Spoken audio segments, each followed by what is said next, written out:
when she said, "You can't expect me to cancel dinners with my ex. We share a child." I didn't argue.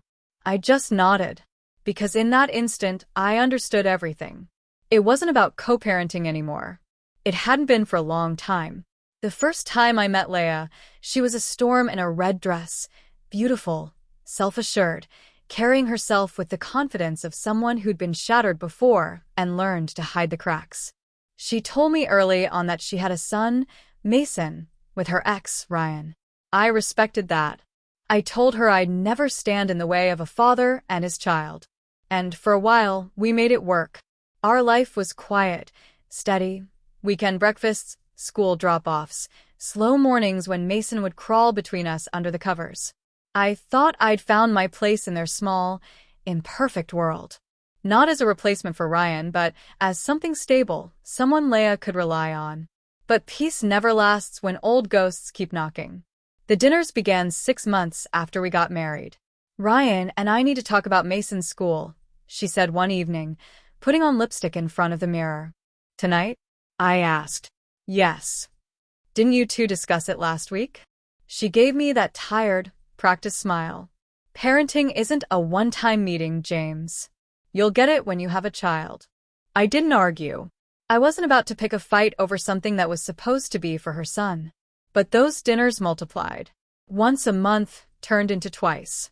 Then every other week. Then it was just, "Ryan's picking Mason up, we might grab dinner after."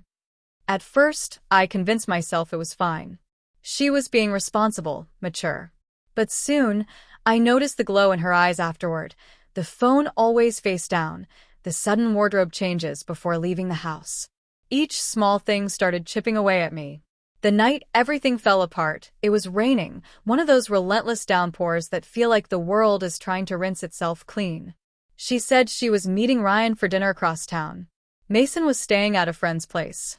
I was alone. I told myself not to check. I poured a drink, turned on the TV, but the glass stayed full and the screen blurred behind my thoughts. Eventually, I grabbed my keys and drove. Not fast, not angry. Just drawn. I parked across from the restaurant. Through the rain-streaked windows, I saw her, my wife, sitting across from Ryan. Her hand rested over his, and she laughed. A laugh I hadn't heard in months. Then she leaned in and kissed him, slow, deliberate, unhurried. And something inside me didn't just crack. It went still. I didn't storm in. I didn't shout. I just sat there watching until I couldn't anymore. Then I drove home. But the image followed me through every doorway, every breath. When she finally came home 2 hours later, I was on the couch in the dark. She froze in the doorway. "You're still up?" "Yeah," I said, my voice too calm. "How was dinner?" "It was fine," she replied quickly, slipping off her shoes. We talked about Mason's math grades. "He's struggling a little." "Mason's math grades," I repeated softly. "Tell me, Leia, did his math grades taste better before or after you kissed him?" The color drained from her face. Her mouth opened, then closed again. "James, don't lie," I said quietly. "I saw you." Silence. The kind that hums in your ears. Finally, she sat across from me. "It's not what you think." I laughed bitterly. "Then tell me what I'm supposed to think." Tears welled in her eyes, but they didn't move me. Not this time. "Ryan and we have history," she whispered. "You know that. Sometimes it's complicated. We were talking, and things just what?" I cut in. "Just happened? You tripped and fell onto his lips." She flinched. "I didn't mean for it to happen. It was just a moment, James. A moment that's been repeating every few weeks for months," I said. Her eyes widened. "You've been checking on me?"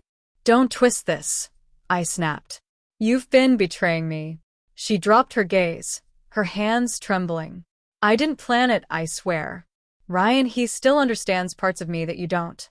We share a child, a past. It's hard to separate that sometimes." Her honesty cut deeper than any lie ever could. "So, what am I to you?" I asked quietly. "The husband who pays for the house while you revisit your first love?" She began to cry. Soft, broken sobs, The kind that come when you already know you've lost. I never stopped loving you, she said. But I can't erase what Ryan and I had. I thought I could keep both parts of my life separate. I was wrong. I looked at her for a long time. The woman I'd built my world around, who had promised forever but still lived halfway in her past. You could have told me, I said finally. I was scared, she whispered. Of what? Of losing everything. Of losing you. Of breaking Mason's world. I shook my head slowly. You already did. That night, she slept in Mason's room. I didn't sleep at all. The rain stopped around midnight, but inside me everything was still flooding. Every laugh, every dinner, every I love you now echoed like a lie. By morning, I'd made my decision. When she walked into the kitchen, eyes swollen, I slid an envelope across the table. What's this? Divorce papers. Her hands trembled as she picked it up. James, please. I took a deep breath. I'm not doing this because I stopped loving you. I'm doing it because you did. She broke down, collapsing into the chair. I never meant to hurt you. I looked at her and said quietly, then why did you? She didn't have an answer. 3 weeks later, she moved out. Mason still came by every weekend, quiet, confused. He'd ask why I didn't come to dinner anymore, and I'd just smile and say, sometimes grown-ups need space. I tried to move on. I really did. But months later, she showed up at my door. No makeup, no armor, just Leah. I wanted to return this, she said, handing me a photo, one from our wedding day. Her smile, my arm around her, the kind of happiness that once felt unbreakable. I thought you'd keep it, I said softly. I can't, she whispered. It hurts too much. We stood there in silence, two people who had once promised forever but couldn't even meet each other's eyes. Then she said, Ryan's moving to another city. Mason will still visit him, but he asked if I'd come too. A dull ache hit my chest. And will you? I don't know, she said. But I wanted you to hear it from me this time. No lies. For the first time, she looked small, no storm, no confidence.